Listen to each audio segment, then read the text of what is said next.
space. And then the last one is on the ban of the destruction of unsold goods. And so the EU is going to ban the destruction of unsold goods. That generally means incinerating, burning unsold goods. Some of you may know that in 2017, Burberry, a very large UK luxury brand, burned nearly 30 million pounds worth of their stock. The rationale that they gave was that they didn't want to see their stock being sold at discounted prices, because as a luxury brand, they see exclusivity and scarcity as part of what their, what they believe that their consumer base wants from them. There was a huge public outcry as a result of this, as there should have been. And so just 1 year later, Burberry stopped the practice entirely, and actually that has also contributed to this EU legislation to ban the destruction of unsold goods. I believe that France has already done it entirely, and it's sort of now moving to the wider EU. But I also just wanted to say, I think there's, I was thinking about this because there's the design policies, and then as I said, I think this is part of a larger ecosystem. Right. And I also wanted to talk about fashion weeks a little bit here, because I'm thinking about young designers in the room and thinking about sort of the places where you're hopefully showcasing your work. And lots of fashion weeks are starting to include sustainability as a criteria for participating in their fashion week. So Copenhagen is the global leader in this. London Fashion Week has just followed suit, but it's really important, particularly here on the African continent, to talk about Lagos Fashion Week, which has also said that sustainability is a requirement. Brands and design businesses, fashion designers have to have sustainability as part of their kind of core ethos to be part of Lagos Fashion Week. And in just last year, toward the end of last year, Lagos Fashion Week won the Earthshot Prize. So they won £1 million to, as part of this global prize called the Earthshot Prize, which is all about innovation in addressing the climate crisis. And I think that's an amazing thing for a couple of reasons. One, it sort of shows that actually the creative community is leading some of these efforts. It's not just people sitting in the global north who are not creatives, who are winning these big prizes and making a difference, but also what Lagos Fashion Week has said they're going to do with the money is to set up a circular design hub in Lagos, but also then it will travel to Kigali, to Accra, and to Dakar as well. So looking at some of the other fashion hubs on the African continent. And I think all of these things work together. It's not just the policy in one place that will be part of the change. We need all of these systems to work together. Right. Thank you so much. Give a round of applause. We've been quiet. I love the insights and just the information and the wisdom we're getting from the three of you. If you're joining us on the live stream, the hashtag is Creative Economy Week. I would like to take some questions from the audience so that it's just not about these incredible individuals sitting here, but it would be nice to just break in here. And if there's any questions, we'll take two for now. Yes, ma'am? Can we get a microphone this side? Oh, no, they're bringing one.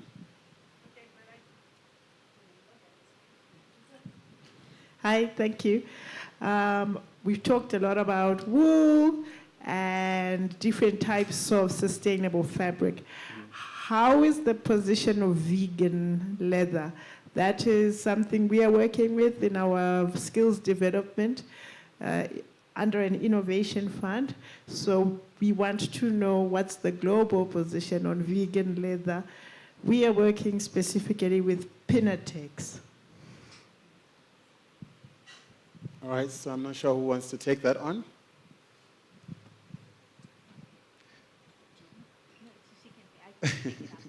Well, I know a tiny bit about Pinatex, and just to say, I mean, it is one of the most exciting material developments in terms of a natural alternative to leather that's happened in the last 20 years. For those people in the room who don't know, it was developed by a woman in the 1990s in the Philippines using the discarded pineapple leaves as a byproduct of the pineapple trade. So actually it's it was going to be waste.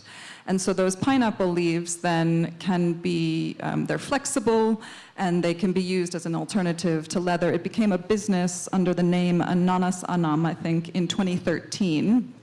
And it's an incredible material.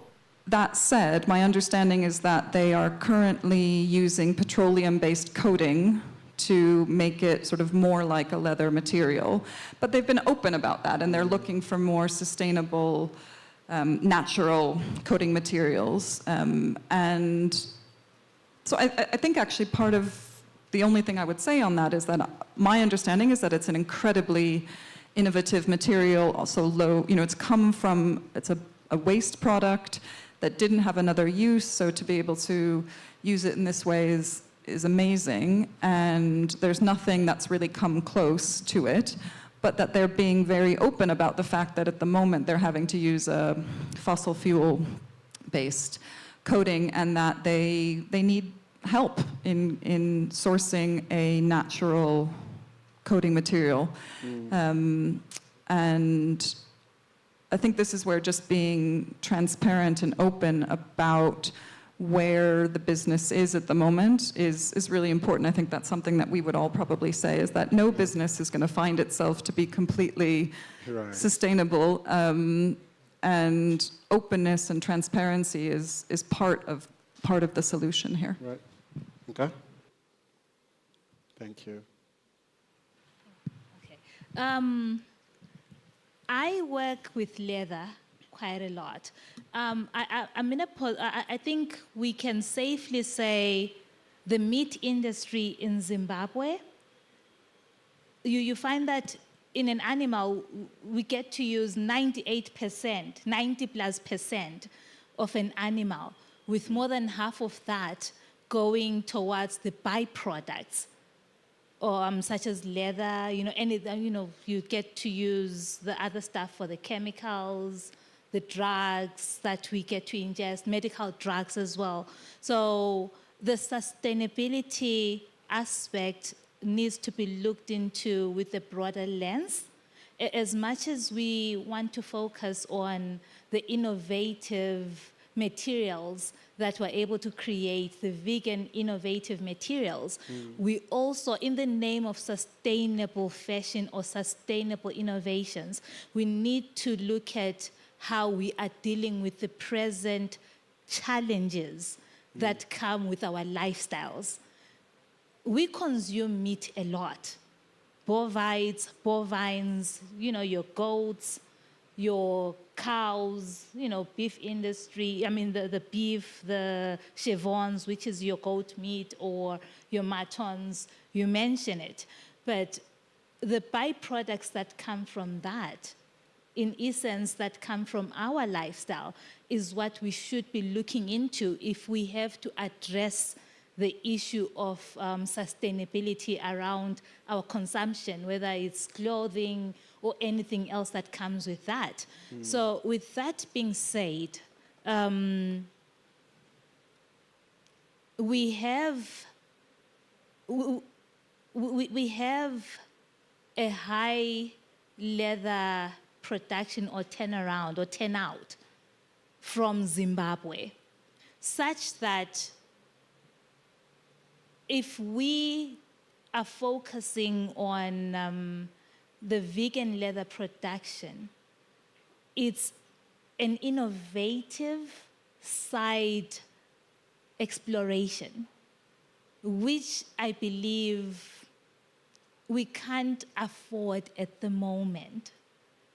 There is this very big challenge where we've got these leather offcuts that we need to be dealing with. A cow is, there's a cowhide over there, which we can't afford to just leave lying around or lying idle. It has to be dealt with. So innovation also has to focus on that problem over there. Then 10, 20 years down the line, we also need to find ourselves planning for that. And that's when the vegan leather comes in. So we also need to have it at the back of our head. We need to fill up the knowledge gap which is currently not present. It should be part of the curriculum. Production of innovative textiles, production of innovative leather, which is your Pinatex and which is your fish leather. There's so much to explore, but we cannot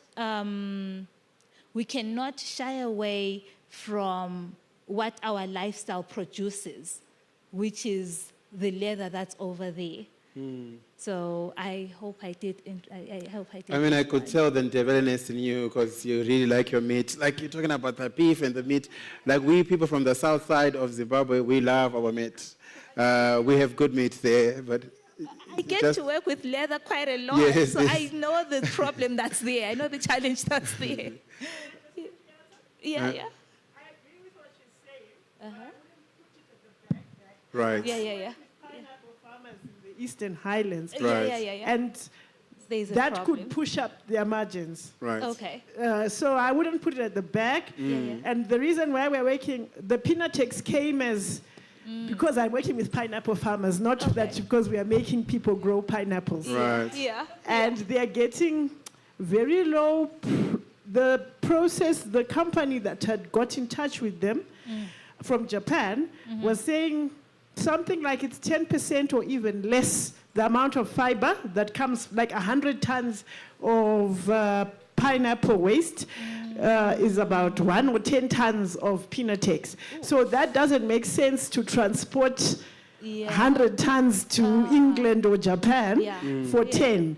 So we need to do it here. We need to do the stripping here. So we can't put it at the back as such, but I get what you're saying. Right. That even for livestock, we need to deal with it because more than 50% of the value isn't coming from meat, but Right. farmers get paid only for the meat.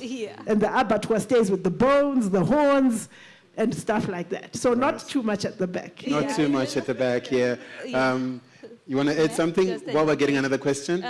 I agree with you.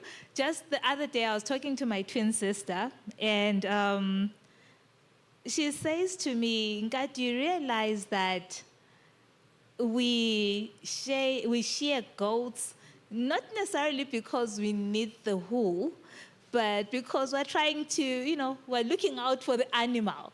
If we don't shave the animal, then it dies. So it's healthier for us to shave the animal, whether it's a goat or a sheep. Give it 2-3 years without shaving it, it falls sick. There's so many ailments that come with not shaving it. So it's to our benefit to shave it. We get to have the wool, we get to have the high-end fashion, or, you name it. So looking at the pineapple production industry, I guess the same could be said about it, that at the end of the day, the pineapple is harvested. What do we do with the, with what remains after harvesting?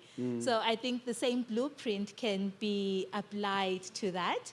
So it's something that we need to, as a nation, familiarize ourselves with. So whatever blueprint we come up with regarding the production of Pinatex in the Eastern Highlands, I think it's a blueprint that can be applied towards industries like, the merino production wool.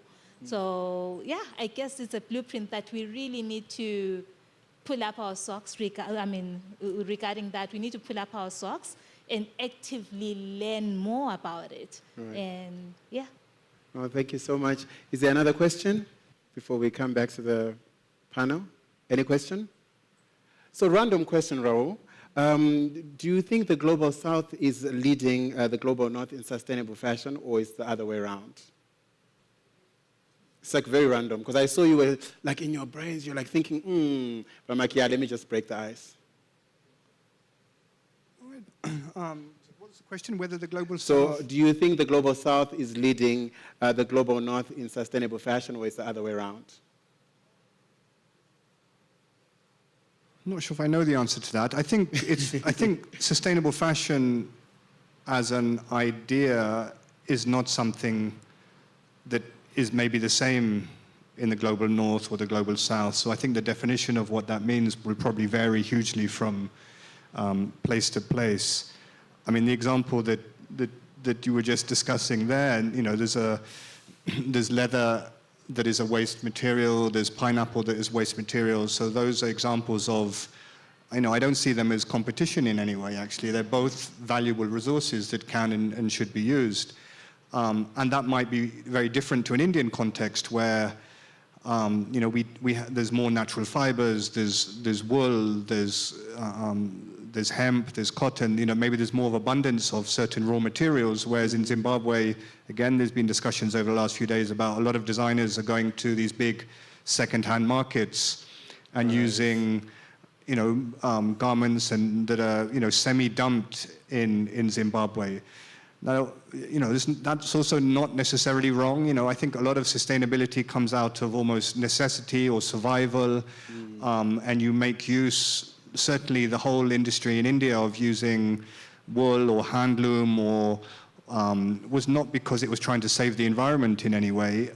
It was, you know, it's what was available. It was how you clothed yourself, it was out of kind of necessity rather than any sort of trying to lead some sort of global movement towards sustainability. Right. So I think maybe just, you know, that we should be careful of creating a blanket idea of what, you know, sustainable fashion might be. And I think just as we've been discussing now, in different contexts, it means very different things. So yeah, that would be, you know, my answer to that. You're not expecting that. Over to you, Sevra. Just to add to what Rahul has said, I think, you know, the fashion is a global industry, and we haven't talked about on this panel yet about waste colonialism and the problem of sort of secondhand clothing, particularly coming into the African continent from the global north. But that's also a way, you know, sort of the secondhand clothing market and what's happening with a lot of the designers and creatives here who are thinking about that resource that's coming in and how you deal with that is also part of this. But it's linked, of course, to systems, you know, decades, centuries old systems from the global north. And so I think that's, you know, one thing I would say is that it's how do we think about this holistically around the global north and the global south being linked in this way, and also be really open about why we're in the situation we're in. And then, you know, there's amazing creatives who are trying to push forward sustainable fashion in the global north, but because of a lot of the global north's sort of outsourcing of infrastructure over the last century in particular to China and other places, there's an infrastructure gap with being able to kind of have true farm to fashion in places like the global north. So hemp is a good example. Hemp can be grown in the UK. It's requires low water. It can be rain-fed, low pesticides. Sounds like a great crop that can be used. That's indigenous to the UK. Right. But so much of the processing has been outsourced to China. And so there's not really a system at the moment that allows for, at any sort of scale, for UK-based designers to be working with hemp farmers in the UK, processing that material, designing with hemp, and then sort of producing final garments. At the moment, what's happening is the hemp is grown in the UK, outsourced to China, comes back as a final product, and then might be used. So, you know, these are all the kinds of things that we have to surface and talk about why these things are happening. How do we start to address some of the infrastructure gaps? And I also think, you know, small-scale initiatives also have a huge power here. We have to, of course, global fashion industry, and there's the big players in all of this, but I think there's a real potential for small initiatives, both in the global north and in the global south, to start to make the change and to lead that. Right, thank you so much. You touched on something that's very important that I think we're suffering from here in Zimbabwe. I would love to hear from Nkanyeziyethu, you know, the second-hand market or the second-hand, you know, industry is huge in Zimbabwe.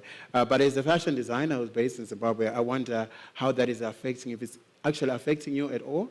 Maybe it's not, but I'd love to hear your thoughts around that, because she touched on that, and I realized, we actually go through that as Zimbabwe. We call it Kotama. I need to be realistic about the current state of affairs. Right. And not everybody can afford to walk into a boutique and purchase whatever is on offer. With the, people can't afford. That's the honest truth. So we find ourselves frequenting the Kotama boutique, as you put it. I believe that Kotama can coexist with the local clothing manufacturers.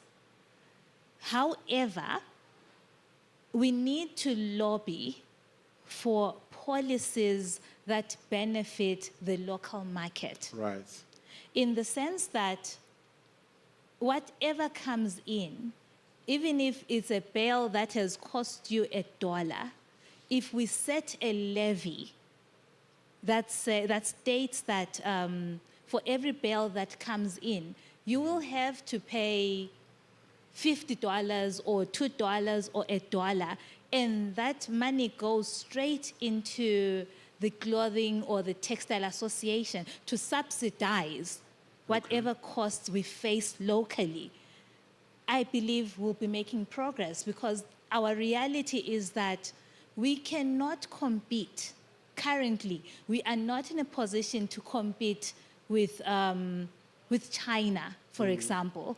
They are way ahead in terms of production outputs. So we need to deal with whatever is there.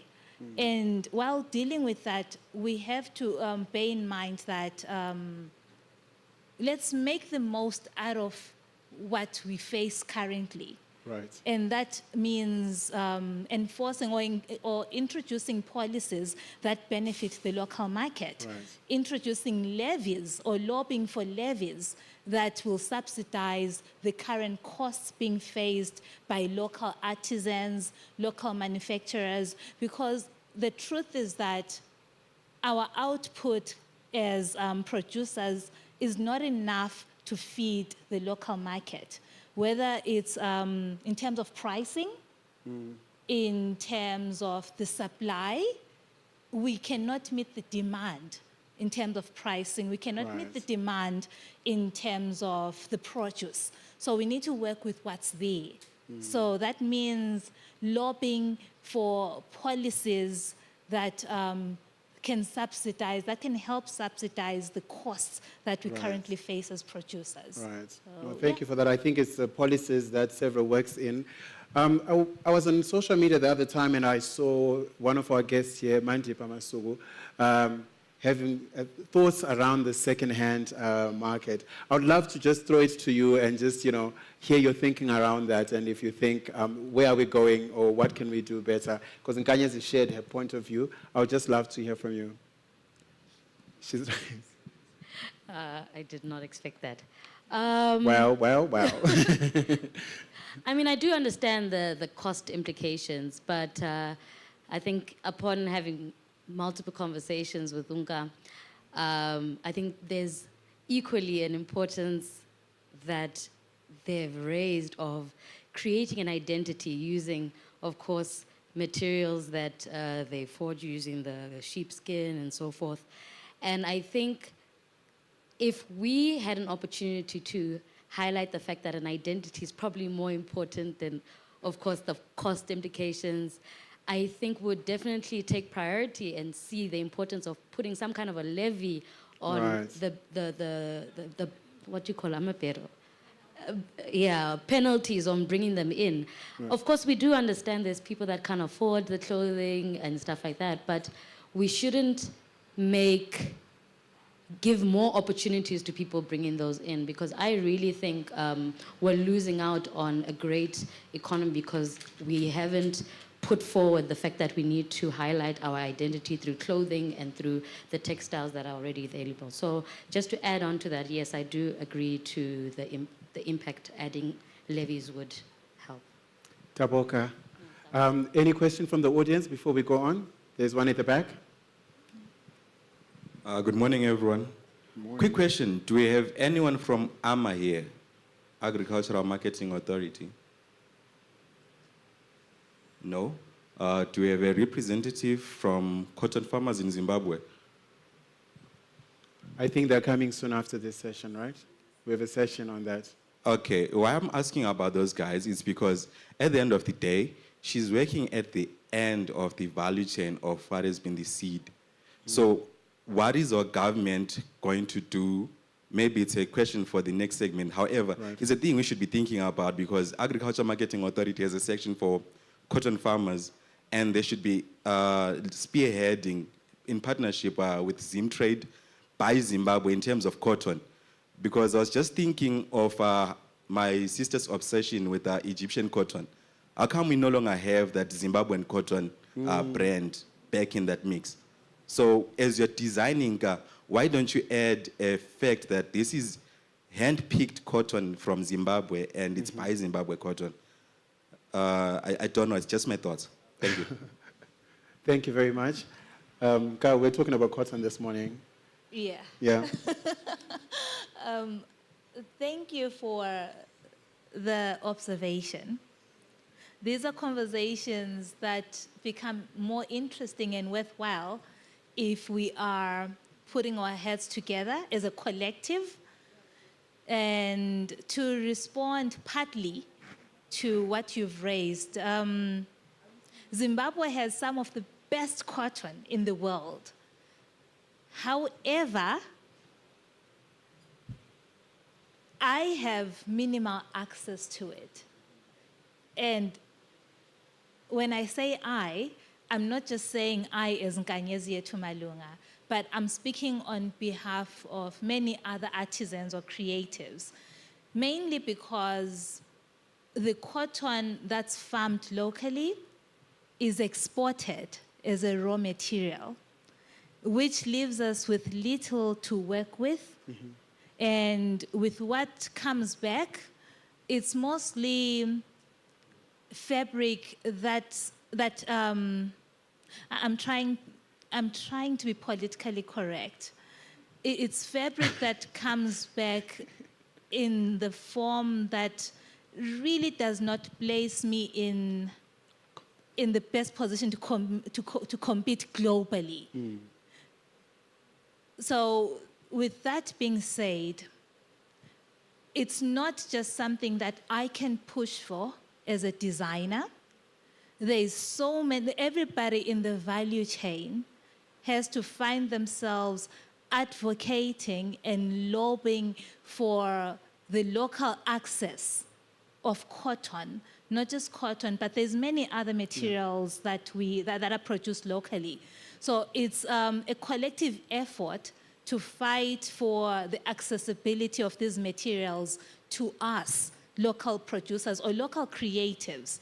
So I read up somewhere that uses a lot of cotton from Zimbabwe. That's a fun fact, that's interesting. I'm proud of us for that. We are able to meet a global standard in terms of production. That to me means we are good enough. We can compete on a global scale, on a global stage rather. But what does that mean for the local designer who is Unka? I don't even have access to the cotton that my grandmother farms. That's a problem. That's a challenge. That's a gap that we need to fill up. But then again, it goes back to what we've all mentioned before, that it's also an economic matter. At the end of the day, you want to farm and get rewards for your hard labor. But I can't afford to pay. It's just an example. I can't afford to pay $2 for 100 grams of cotton with the money the kind of money that I make locally. I can't afford. But if someone from outside Zimbabwe can afford to pay $5 for that, Right. I can't blame my grandmother for accepting that offer. So it's something that we need to address as a collective of the value chain. Whether it's someone from, from the farmer to the, the ginnery where the cotton is processed, Right. to Nka, who's, somewhere down the value chain. It's something that we need to put our heads together to address. I can't do it in isolation. The farmer cannot do it in isolation. So we need to put our heads together to address that. Yep. I hope I partly responded. Partly responded. Thank you so The much, keyword Rahul. is partly. No, I think it's a very good question and an important topic. I mean, in India, historically, we've seen that also, that the cotton farmers would export the cotton, and then the mills, in Britain, in Europe, would turn that cotton and then sell it back to India. So that's the issue of the cotton or the raw materials being treated as a commodity with a very low price, and the farmers are getting very low price. So if someone is offering a little bit higher, they'll sell it. But then the real value is, whether it's in Japan or whether it's in Europe, people are adding huge value to that raw material, and that from $5 is selling something for $500. And that value is not being captured by anyone in the system, whether it's in India or in Zimbabwe. It's a common problem with farmers and producers. And you're right that it does require people coming together and lobbying and getting together and investment. There's no reason why what the Japanese are doing can't be done here. It does require investment in skill and training, but then there's obviously a global market for that. Right. And the raw material, as everyone keeps saying, that Zimbabwean cotton is some of the absolute finest in the world, right. But the benefit from that is not being captured here. So it's interesting because you touched on that earlier when we were talking about the farmers on ground, are they benefiting? But also at this point, it's also us, the designers, are we actually benefiting from that cotton? If you're joining us online, the hashtag is Creative Economy Week. I would like to thank the British Council, the Embassy of Switzerland, Haus of Stone, the delivery partner, for bringing us here and for bringing this program to us. So please give them a round of applause. Don't be jealous, because next is going to be you. Rahul, how do we take a centuries-old technique and make it a must-have for modern luxury buyers without losing its cultural soul? So that's a very interesting question. And I'm not sure if it's necessarily, I think you can do both. I don't think that a luxury product, it can be a global product. It doesn't necessarily have to lose its cultural soul.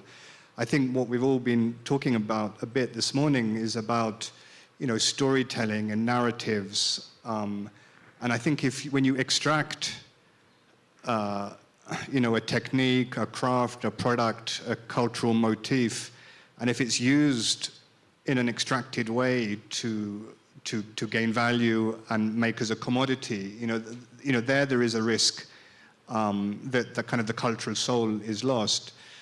But I think if culture is obviously constantly changing. It's not that this idea, especially with crafts and products or culture, needs to be sort of preserved or frozen. It changes, it adapts to the environment, it adapts to what's happening around the world, it adapts to, literally, it's constantly changing. So I think, but what's important is that the knowledge keepers, the community whether it's a craft or a crop, where those ideas are being used, they need to be central to how that craft or that product is marketed and how it's sold and where it goes. So it's not so much about, for me anyway, about change or becoming something luxury or being transported around the world. It's the risk is that when something is kind of taken from one context and used in another context without the kind of involvement or say or voice of where it's from. And kind of going back to it's an interesting, this Rangsuta, where I've worked for many years, I think I touched on it briefly, but we were supplying product to IKEA, and they wanted a very simple, basic embroidery stitch. And we were very hesitant at first because it feels like in some way you might be dumbing down the skill. You have these very highly skilled artisans with incredible abilities, and they're now making a product of a cushion cover that's being sold around the world in a very simple form. But for them, and it helped because it was their own company. They said, look, we want the work. We want the regular work. We don't mind that our craft is being used in this way. So as long as there's that, involvement and that decision-making about what happens and how a craft is used or a motif is used, if the power and the decisions and the choice still sits in where, how something is appropriated, I think that's is very important. So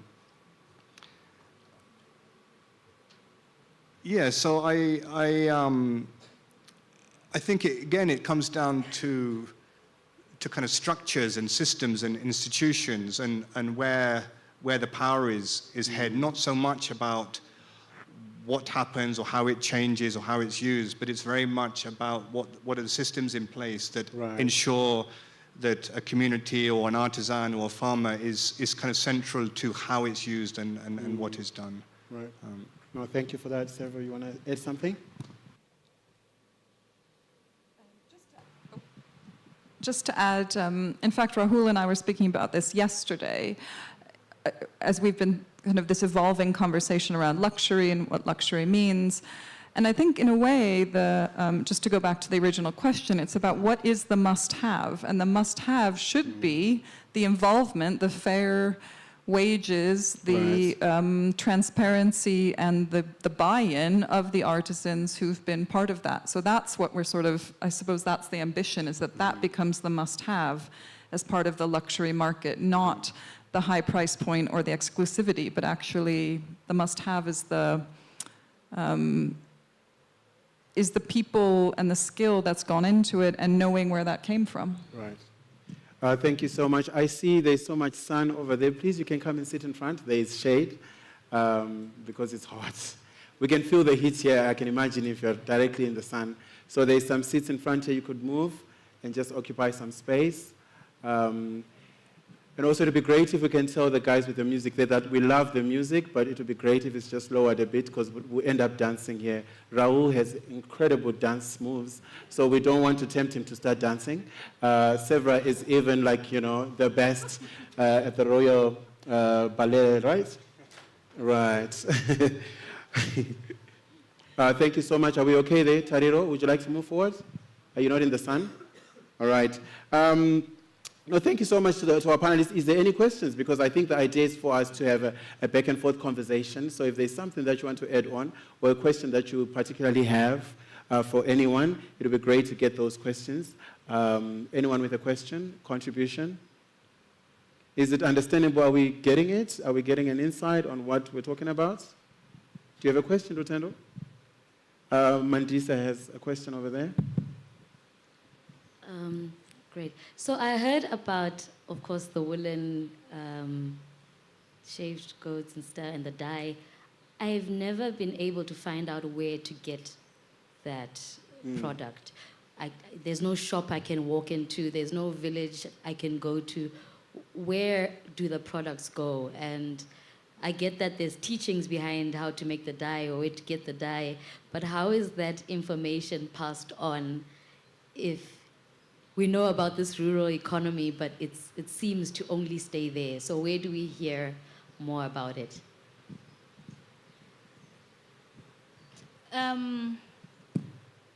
Currently, the efforts have to come from us to reach out to the rural communities. I cannot say there's not much being done, but there is room for more exposure. With that being said, I'm trying to put my thoughts in order, given the reality of things, the reality that I'm familiar with. Yeah. There's so much knowledge that's been lost along the way. So while the rural communities are still trying to gather I don't want to say the little knowledge that's left, but for the purposes of what I'm about to say. So the communities, the rural communities are still trying to gather the knowledge that's left. We have become so metropolitan, or rather, the metropolitan has had so much influence on the rural communities such that we've failed to uphold the cultural gold mine that our grandparents had. So the onus is on us. We need to make an extra effort to assist in regathering the information, or rather the traditional knowledge, which happens to be the gold mine that our grandparents should have left to us. We had this conversation with Gilmore earlier. What we treasure currently is things that we had access to indirectly, but we took it for granted because we're so metropolitanized. We didn't see the value in the traditional systems that allow for us to compete on a global stage. And having said that, the markets, you talk of or City Hall, it's been like that for decades. But we cannot blame the retailers for our mishap of not going an extra mile in meeting them as consumers. We are not consuming enough of our local, we are not consuming enough of the local produce, the local fashion. You get there, there's a handmade gown, and yet I would prefer, I'm not saying I as Nkanyeziyethu, but I would prefer a gown that has a made in, I don't want to mention a country, a made in Gilmore country. Oh, that's it a country feels too? better, it looks better. That's the average consumer kind of thinking. That's because I suppose I agree with you on the storytelling part. We are not doing enough as a collective, as a consumer, as a producer. Everybody in the value chain is to blame. There's so much that we need to do in terms of putting our stories out there, putting our product out there, which will eventually lead to the consumption of the product. You know, when there's enough people, when there's enough demand and supply locally, that creates the boutiques, that creates your malls, that has these products. And I'm talking about the Zimbabwean market. I find that most of the stuff that we make is consumed a lot by the export market. So hence, the average Zimbabwean will access the goods that we make, but it's not enough.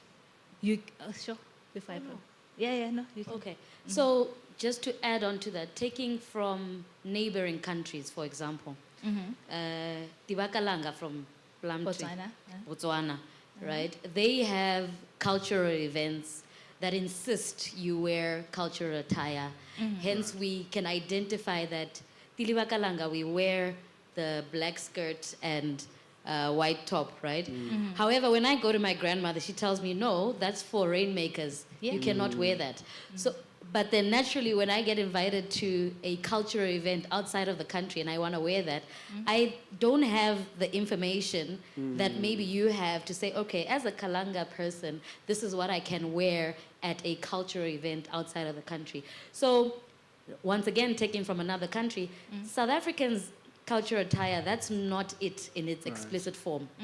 They've just repurposed what it historically looks like, right? And then they've said, okay, they've probably made it trend, but the Zulu attire didn't always look like that.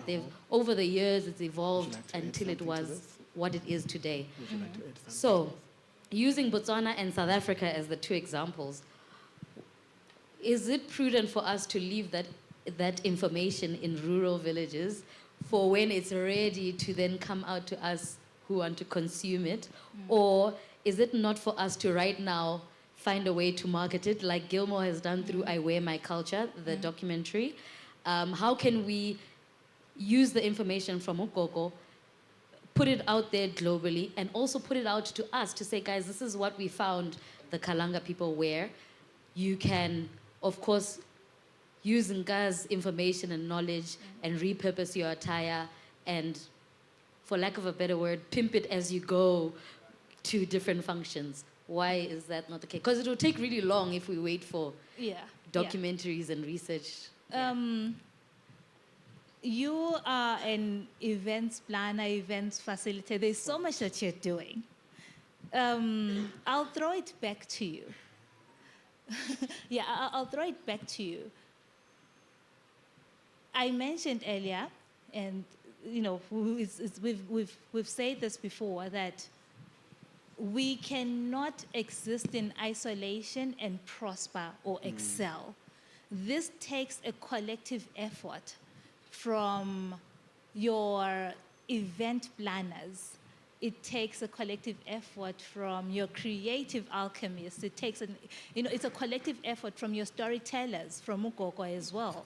So events, the more events we have, the more the knowledge is shared. To preserve a culture, we need to be innovative around it. Right. We need to share more. And in the past, you realize that we've lost so much as a result of being... We are a very spiritual people, a spiritual lot. And with that comes, looking at things from a sacred lens. We want to be private, we want to be confidential about a lot of things, but along the way, we find ourselves losing out on critical issues or critical knowledge that we should be able to, or that we should have shared with the next person for preservation purposes. So in this case, as a planner, as a facilitator, I would have loved to see Nkanyeziyethu coming up with a segment that promotes cultural preservation in the form of clothing, storytelling, textile making, food. There is so much to explore. And that's for you as Nkanyeziyethu, but there's many other people. We've got our journalists, photojournalists, there's so many people along the way that need to be co-opted into this. We are at a very critical time. The good thing is that we are realizing the gold mine that we have. The downside is that we just don't know where to start. Right. We are approaching it from a haphazard angle, but that's not bad. That's not a train smash. It's okay, but we need to find ourselves in a position to pass the baton stick to the next generation. And I shouldn't even be thinking about the next generation, Nka's children, or I should be thinking 3 generations down. We are building legacies, and we need to ask ourselves the kind of legacies that we're leaving behind, or creating rather. We don't want our great-grandchildren to be telling the same story that we're telling of our great-grandfathers right now. That I wish I had been very close to my grandmother who had this much knowledge. I would hate to have my great-great-grandchildren talk about me as this amazing grandmother who left us nothing, you know, in terms of knowledge. Yeah. So my challenge right now is to try and document as much as I can, is to try and share as much as I can. That's my contribution to what to the legacy my generation is building or putting together. Right. And that's a challenge I'm posing to everyone in the room. We don't want to find ourselves 50 years from now talking about the same issues. We would have failed. We would have failed our grandchildren. We would have failed our nation and what we are attempting to achieve globally as fashion enthusiasts or as creatives. Yeah. Thank you. Please give them a round of applause. And for the question also, we appreciate that. I like that you touched on Away My Culture, such an incredible project. I've heard about it too. So Away My Culture, I think as a way of also preserving, you know, our culture and our stories as Zimbabweans was mainly inspired by the fact that, you know, every time people hear about Zimbabwe, they think it's, and also with the Shona people, Shona is not one, it's a group of people under the Shona. It's a Shona group. So there's Makaranga, Mazezuru, Manyika. So I realized that, I mean, that project actually, I don't even know why I'm saying that project actually just realized that, you know, there's only these two groups that have so much attention from Zim. But how about the rest of the other groups? You know, there's the Bakalanga, there's young designers were given a group that they don't belong to. So you found out that a girl from Bembes, who's Xhosa, was given the Shangani people from Chiredzi. And when I was watching the document, I remember seeing some of the reactions from the designers saying, why am I being given the Shangani people? I'm Xhosa. I'm a Zezuru girl. Why am I being given the Ndebele people? And then the idea is, when we're saying Umuntu Ngumuntu Ngabantu, the essence of Ubuntu is I am because you are. So how am I if I have no idea of you and how of the people that I coexist with? So through fashion and film, the project then builds that gap between the old information that we're talking about in the rural areas with our grandmothers, who are libraries and pools of wisdoms, took that information and then used fashion and film to archive and tell the stories to the rest of the world. And I realized how beautiful we are as a collective people and people from different backgrounds. So that's what the project is about. You should look it up. There's a documentary, an award-winning documentary, but also there is garments. There's a lookbook showcasing the way these garments were interpreted, and also why, as possibly the Kalanga people, why we do not wear certain colors, because a people are a people by what they eat, a people are a people by what they listen to, and a people are a people by what they wear. All these things define us as a people. So that's what I Wear My Culture is all about. You know, I was reading about it this morning. I was like, I will tell you guys about it if it's brought up. Please give it a round of applause.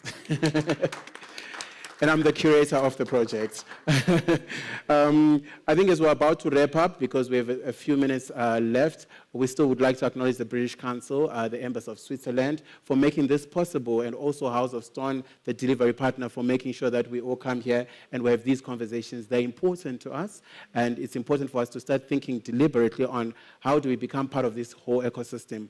What is my contribution in what we're talking about? When I go back, how am I also being cognizant of the people that we work with? I'm glad that we've got the UK in the house, and it would be great to also just hear, you know, from a global point of view on how is the UK design community engaging with fiber technologies, and what can we learn from their adoption of alternative materials?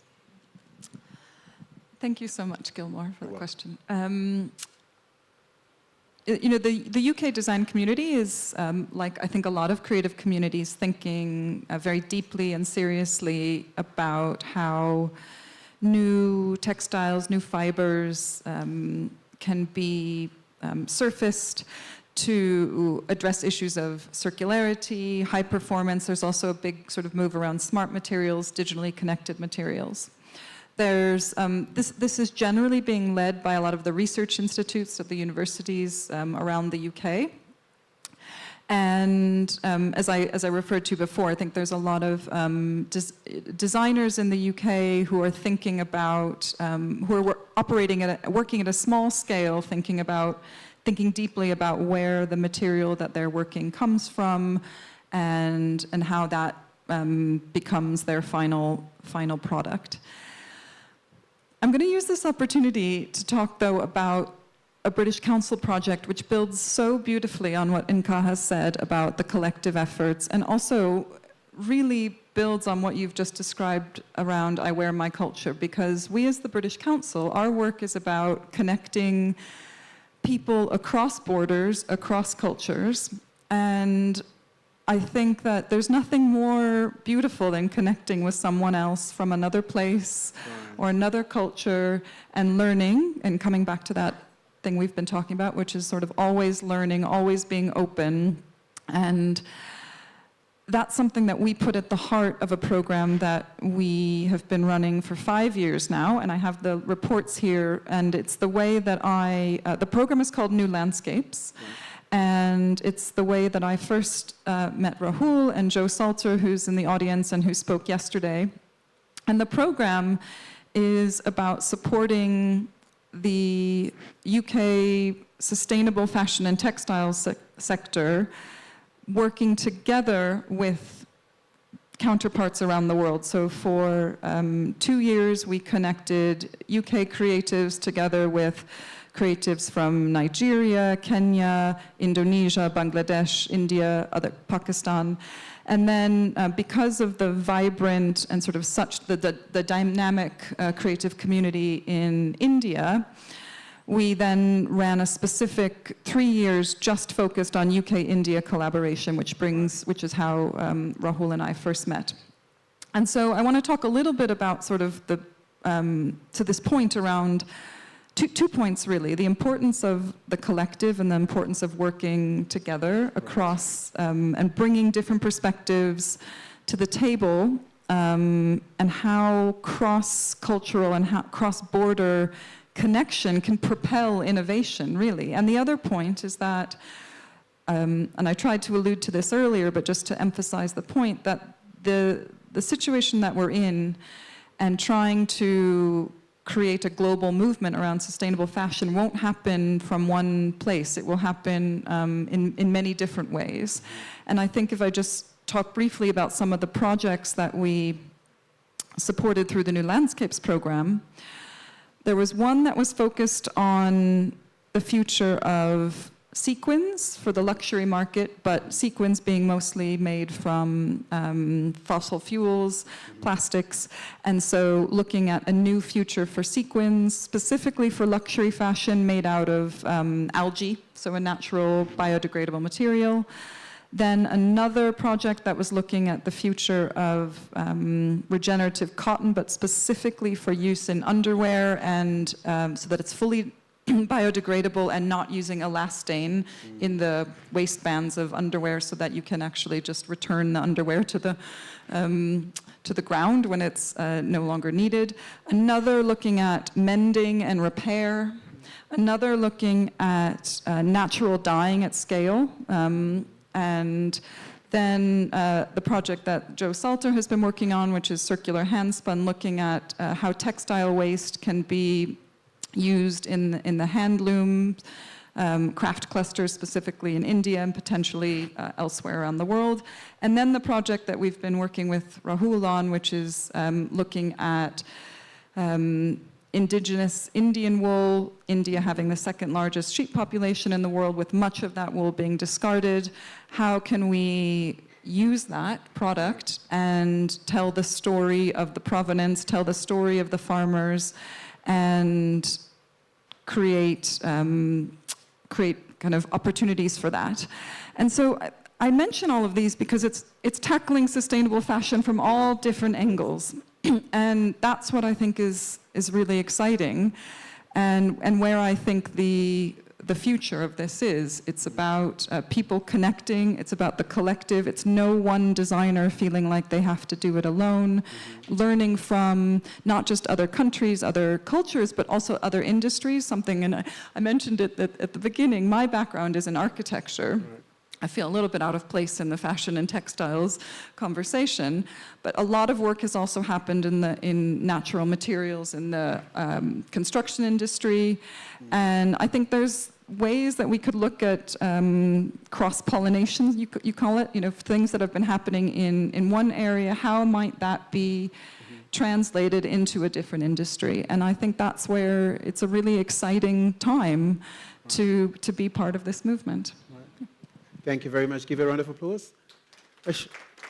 There's so much sun there, so I'm just worried I can see people. If you have to move maybe a bit forward or backwards, please do so that you don't burn in the sun, because it's hot.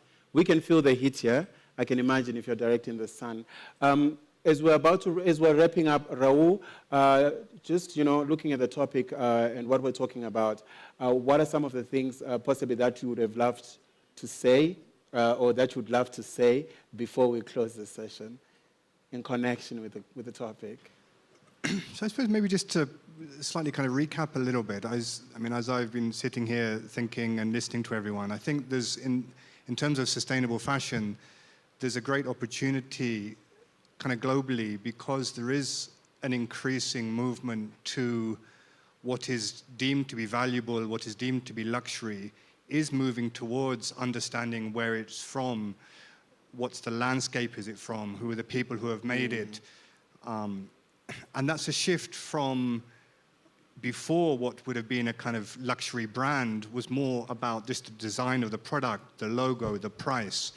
And I think so as that shift happens, and I think it is happening, I think there's also an opportunity for designers, or a need for designers, a lot of who are part of this event, is that you're not just designing a product or a look or an aesthetic.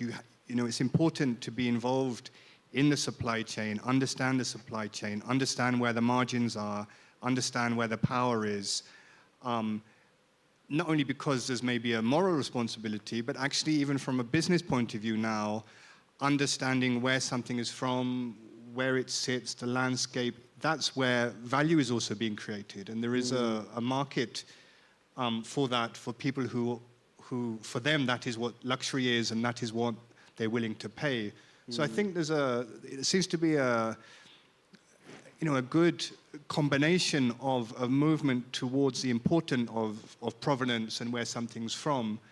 And I think that can really help the whole kind of global, sustainable, kind of an ethical fashion movement. So I think it's, in that way, it's an exciting time. So yeah, that's what I would. Thank you very much. The same question to you, Nka. Something that you were like, after this conversation, I would love for me to close by saying this in connection to the conversation.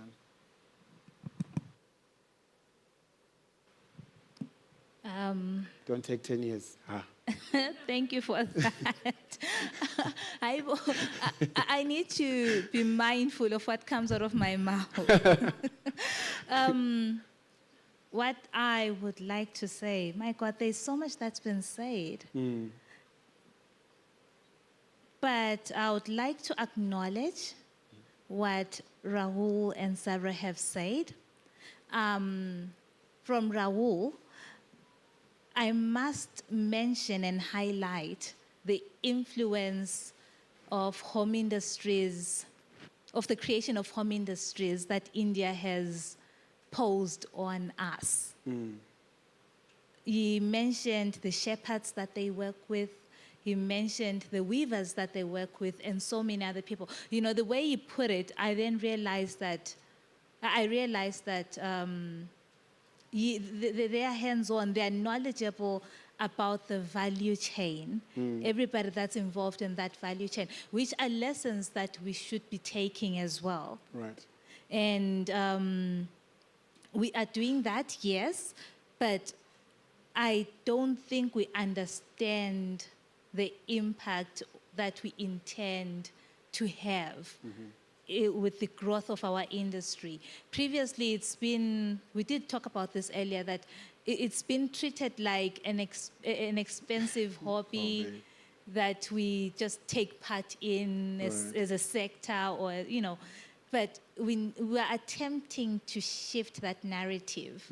Then when it comes to what Sevra said, the innovation around the textiles, a lot of research is going into it, mindfully, consciously. When you talk of textiles, it's textiles and fashion or clothing. We cannot shy away from the spiritual element of dressing, dressing up. We cannot shy away from the socio-political contribution it has. So in an attempt to shift the narrative, we need to be mindful of such themes as they touch on our livelihood, they touch on our geographical preservation, our cultural preservation, which also feeds into how we prosper economically. We cannot shy away from that. So these are conversations we need to have, and we cannot have them in isolation as creatives. We need to have these conversations across sectors, as Sevra mentioned. I need to be able to sit down with a mechanical engineer. I need to be able to sit down with my MP who's representing me in Parliament. I need to sit down with you. There's so many sectors that need to be part of this conversation. If we have to achieve something regarding this. Everybody puts clothes on, so it's a conversation that everybody should be part of. Everybody is affected by climate change. You cannot talk about climate change and leave out the contribution of the contribution of the fashion and textile industry in the carbon footprint. So those are conversations we have to have across boards, across sectors, if we have to address the current challenges. So with that being said, I hope the key takeaways from this conversation are that African fashion comes with a story. It's essentially an identity, and we need to find ourselves challenging the status quo, going against the grain in an attempt to build a legacy. So, those are my last words. You still have some more last words after this. But ladies and gentlemen, such an incredible conversation. Yes, please give a round of applause. I think what I like about the Creative Economy Week is just how we're bridging these gaps, because I think as creatives sometimes I think we should operate just in silos by ourselves. But what's the point really? Because it's actually you just looking in the mirror and talking to yourself. So having conversations with people in the architectural space, people that are working also in funding, but working on the ground with farmers, with designers like Nkanyeziyethu is very important. Policymakers is very important because it's a full ecosystem. We can't function by ourselves. We need the policies to be right for us to actually have something going on. We need the musicians to know that when they're singing there in front of 10,000 people, they need to look nice, and that's where the designers come in. The designers need to know that as they're showcasing their collections at London Fashion Week, they need the music from the musicians. They need the makeup artists. They need the visuals from their grandmother to help them tell the stories well. So that's the idea of a Creative Economy Week, and we appreciate that we get together each year. I was saying just yesterday that in Bulawayo, because I was in Bulawayo at the Confluence, my guitar Confluence, and I was saying that March is such an incredible month. I wish the year could start in March and end in March. Because we have things like the Creative Economy Week happening in March. We've got the incredible Nkanyeziyethu Malunga, born in March. You were born the day before yesterday, so it was a birthday. Happy belated birthday. Above all, we have the incredible Gilmore, born on the 21st of March. You know what I mean? March is just an amazing month, and we have creatives gathered here and policymakers coming through to hear this conversation, to be part of the conversations in March. So definitely it's an incredible month, right? I think we all agree. We all agree, yeah, we should start in March and end in March. So I want to take some questions, and I'll do like a random lightning round questions with with the panel. They're very light, but it's just to wrap up because we have about 15 minutes left. So I'll take 2 questions from the audience if there's any questions. Yes, ma'am. That's good. That's good.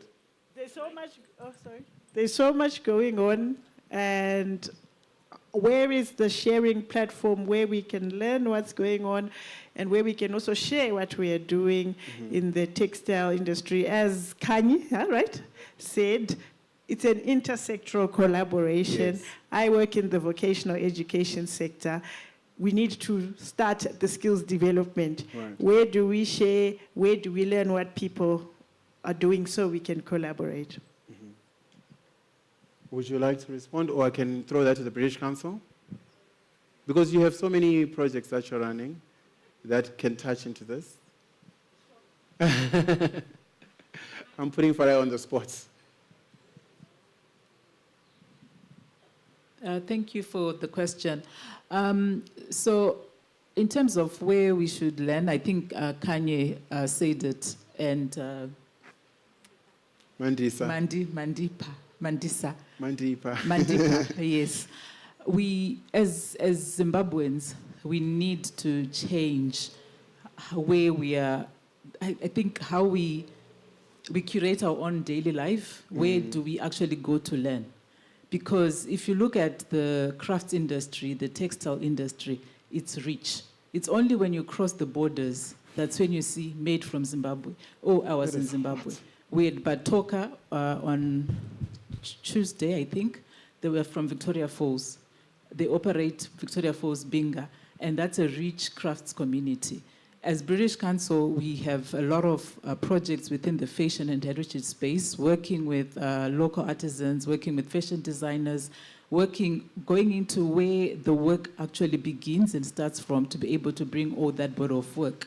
Just our National Gallery is also another space for education. The National Archives, they've got all this rich information, but it's a question of, do we have the interest to know the value, the wealth of who we are? Or we want to go to Zambia, get the Binga basket, and say, oh, I've made it, yet it is done in Binga. So there are all these centers, Zenzele Foundation in Masvingo, they do the Masvingo basket, beautiful. It's like the Kalanga outfits, they are bright. We've got Lupani Women's Center, they export to Europe, you know? So we can mention all these things. So for me, it's take the initiative by yourself to look at these things. Go to the National Gallery, go to the National Archives, just look up, search, and you'll see all these things coming up. Yeah, and if in doubt, come to the British Council. Where it's all centralized, I think that's something that we need to advocate for with our education ministries. They have now introduced the heritage curriculum into primary schools. And my last born is, he's doing his grade 7. And I am proud. Yeah, like, you know what, you can fail English. This, you're going to understand it. So, so the Ministry of Education, primary education, they've moved that to say we need to understand and really focus on building a strong heritage curriculum, which looks at all these knowledge systems. Yeah. Thank you. Thank you so much, Farai. And also, I think the National Museum of Zimbabwe, how do you say it? The NMMZ, the National Museums of Zimbabwe. Currently, I think we're advocating for them to also just incorporate, audio visuals, the podcasting, the new technology into that, and also just so that even with the National Gallery in Bulawayo, I know that they have tried to put their exhibitions online so that we're able to be part of what's happening without necessarily having to go to Bulawayo or to Binga. So we're hoping that the National Museums is actually going to do a lot of work around just also updating the things that are in the archives, because sometimes some of the stuff is quite, there's evolving that has happened, and some of the stuff needs to be updated. So hopefully also those are other spaces you can go to, because there is one in Harare, and Binga has, Wange has, all across the country there are different museums there. So we could make use of that, right? So We are about to wrap up, and we've been sitting here for a while. Thank you very much for your patience. Random questions. So you have 10 seconds to respond, panelists. And also I'll pick random people from the audience that will also respond to this. These are just like fire, light rounding questions. The first one, you respond in 10 seconds. It goes to Rahul. In one word, what is the color of sustainable luxury 2026?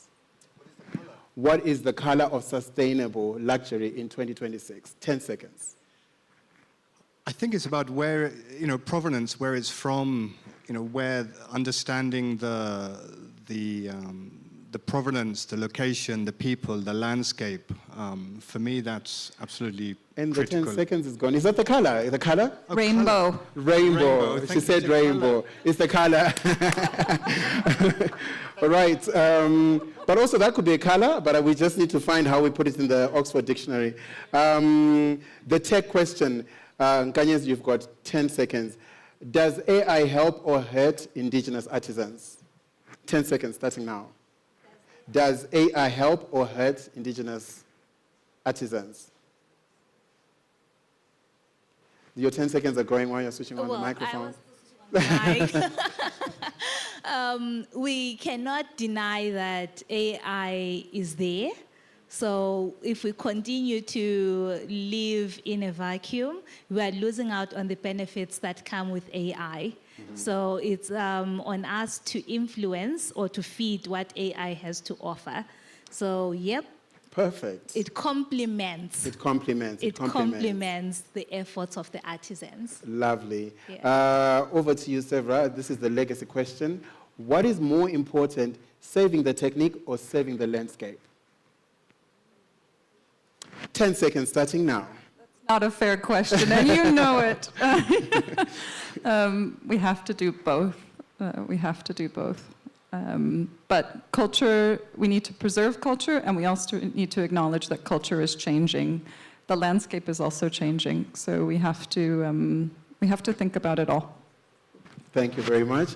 Over to you, Mr. Spanda, who's sitting in front with the spectacles. Please give him a microphone. 10 seconds to respond. So this is the wardrobe question. If you could only wear one indigenous fiber, because you were listening, right? Yep. If you could only wear one indigenous fiber for the rest of your life, what is it? Oh, come on, man. I think our cotton. Okay. Yeah, I think our cotton. You were listening. We love that. Please give him a round of applause. Right, I think really we are done. Nkai, you want to add? Nkai is going to take 10 seconds, guys, and 10 hours to speak. Over to you.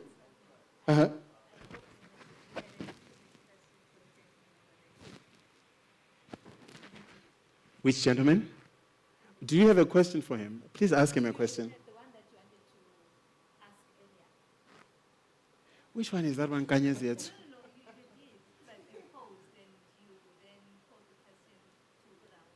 Okay, do you want to ask him the question? I think Guy is busy eyeing people here. When he was talking about the people that were present, when he asked the people present, the person that wanted to ask them. Do you remember the question? I mean, this moderator is incredible. She remembers the questions. What was the question? I know you wanted to ask it. Uh-huh. You wanted in response that you had to pause to say, would anyone want to take it? Mm-hmm. Ladies and gentlemen, I do not know what she's talking about. She's always like that. She's trying to make me look like, But ladies and gentlemen, thank you very much for joining us. But I think before we go, it would be great to just hear, closing remarks from the panelists, because you guys have shared on such incredible insights on the topic. But what is your 30 seconds mic drop, part away statement in 30 seconds? Like, say, but don't drop the mic. Don't throw it at anyone. Just say and put the mic on the side. 30 seconds. Over to you. Yes, ma'am. 30 seconds, like your final words in 30 seconds. Mic drop. You've gone blank? Sevra, we can come to you while she's as blank as a canvas. I want to quote Nka and just say, we can't do it alone. This is a collective effort across borders, across cultures, across regions, across sectors. And we can make real change that way. Mm-hmm. Thank you so much. Please give a round of applause for those words. Rahul, over to you. I don't know if I can add to that. I think I second that. So, yeah, other mic drop thoughts. I think the only other thing is you were talking about storytelling and how important it is. But I think it's very important that storytelling is not used as a tool to exoticize or romanticize or build a brand and build value somewhere else. I think it's that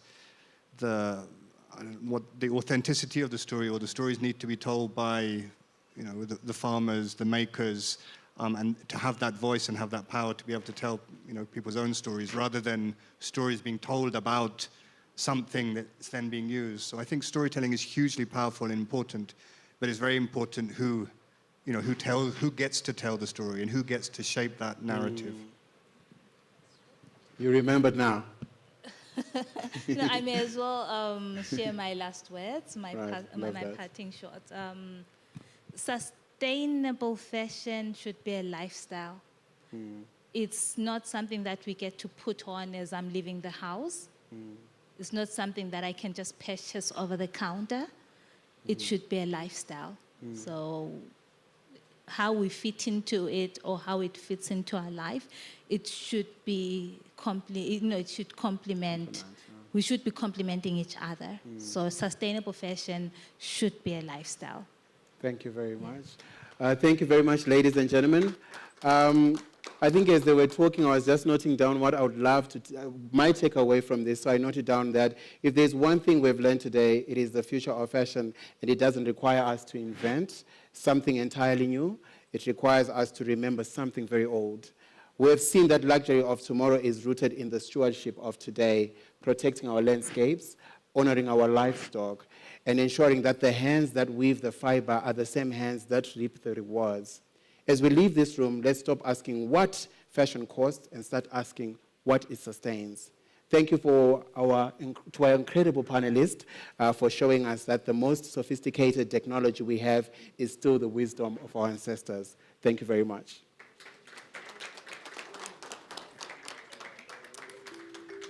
Over to you, Rutendo.